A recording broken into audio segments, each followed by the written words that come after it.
Assalamualaikum warahmatullahi wabarakatuh. Perkenalkan, nama saya Salsa Eka Putri dengan NIM 540 124 1081 dan di sini akan memenuhi penugasan ekonometrika untuk pertemuan kelima. Yang pertama adalah 5W1H untuk materi regresi linear berganda lanjutan. Yang pertama adalah what?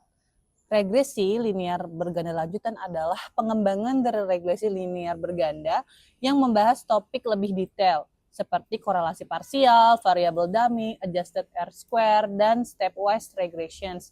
Tujuannya agar model regresi lebih akurat dan efisien dalam menjelaskan hubungan antar variabel. Yang kedua adalah why. Mengapa? Karena dalam data nyata sering ada variabel yang saling mempengaruhi, misalnya pengaruh pendidikan terhadap gaji bisa dipengaruhi pengalaman kerja. Regresi berganda lanjutan membantu kita mengisolasi pengaruh murni, melihat variabel yang relevan, serta menghindari memasukkan variabel yang tidak perlu.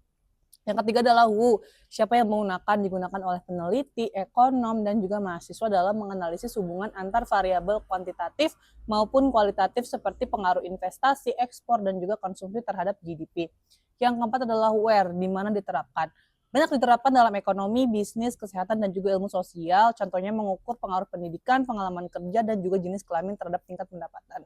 Yang kelima adalah when, kapan digunakan. Dipakai ketika kita menghadapi data yang kompleks dengan lebih dari satu variabel bebas, termasuk variabel kualitatif, serta ingin mencari model regresi terbaik yang paling efisien.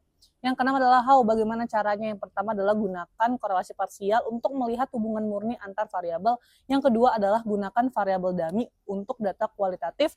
Yang ketiga adalah cek adjusted R-square untuk mengukur seberapa baik model menjelaskan data tanpa bias jumlah variabel.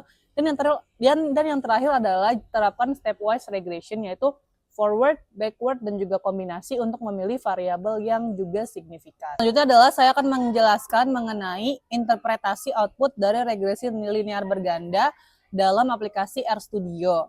Yang pertama adalah model yang digunakan itu adalah GDP sama dengan beta 0 ditambah beta 1 yaitu investment dan ditambah beta 2 yaitu ekspor. Yang pertama adalah koefisien regresi. Yang di situ ada intercept, beta 0-nya adalah sebesar 15777,04. Berarti jika investasi dan ekspor bernilai 0, maka rata-rata GDP diperkirakan sebesar 15,777,04. Yang kedua adalah investment, yaitu beta 1 sama dengan 7,374 E pangkat min 0,1 dan juga p-value-nya yaitu 1,5 E pangkat min 8 kurang dari 0,05. Maka jika investasi naik satu satuan, misal 1 miliar, maka GDP, jika investasi naik satu satuan, misal 1 miliar, maka GDP diperkirakan meningkat sebesar 0,737 satuan dengan ekspor dianggap konstan. Hasil ini disignifikan karena secara statistik. Yang ketiga adalah ekspor, yaitu beta 2, yaitu 5,499 E pangkat min 1, yaitu dengan p-value-nya adalah 0,000731, yaitu kurang dari 0,05. Artinya, jika ekspor naik satu satuan, maka GDP diperkirakan naik sebesar 0,55 dengan investasi dianggap konstan. Hal ini juga signifikan secara statistik. Kesimpulan koefisiennya itu adalah baik investasi maupun ekspor berpengaruh positif dan juga signifikan terhadap GDP. Yang kedua adalah goodness of fit atau uji kecocokan model, itu R-square-nya sebesar 0,5877, artinya sekitar 58,77% variasi GDP dapat dijelaskan oleh variabel investasi dan juga ekspor. Kemudian adalah adjusted R-square-nya itu 0,5702, setelah disesuaikan dengan jumlah variabel, model tetap cukup baik dengan 57,02% variasi GDP dijelaskan oleh model. Yang ketiga adalah F statistiknya itu 33,5 atau p-value-nya itu 9,064 E pangkat min 10 kurang dari 0,05. Itu artinya uji F menunjukkan bahwa secara bersama-sama investasi dan ekspor berpengaruh signifikan terhadap GDP-nya. Kemudian yang ketiga adalah residuals atau sebaran residualnya berkisar dari minus 11,405,5 hingga 18,273,3. Nilai residual ini menunjukkan adanya variasi error, tapi model tetap signifikan.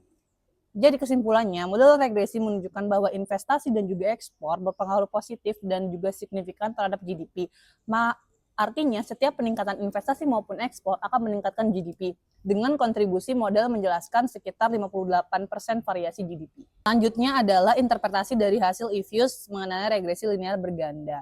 Untuk persamaan regresinya itu dari output Ifyusnya sendiri yaitu Y sama dengan 15766,29 ditambah 0,7374 X1 ditambah 0,5499 X2. Artinya yang disebut konstanta C itu adalah 15766,29.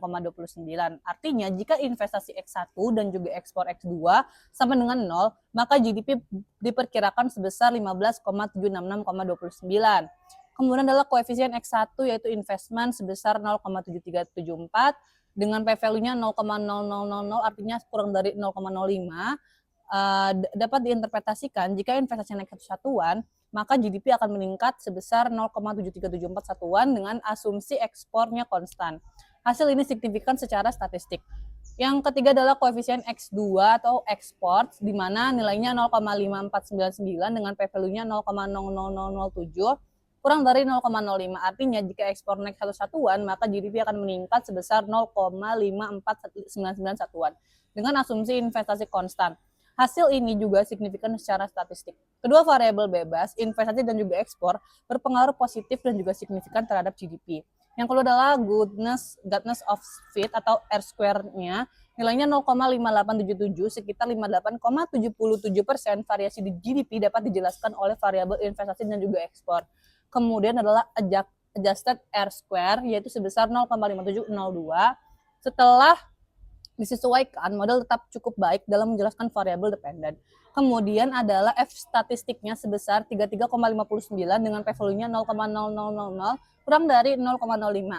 Artinya secara bersama-sama investasi dan juga ekspor berpengaruh signifikan terhadap GDP.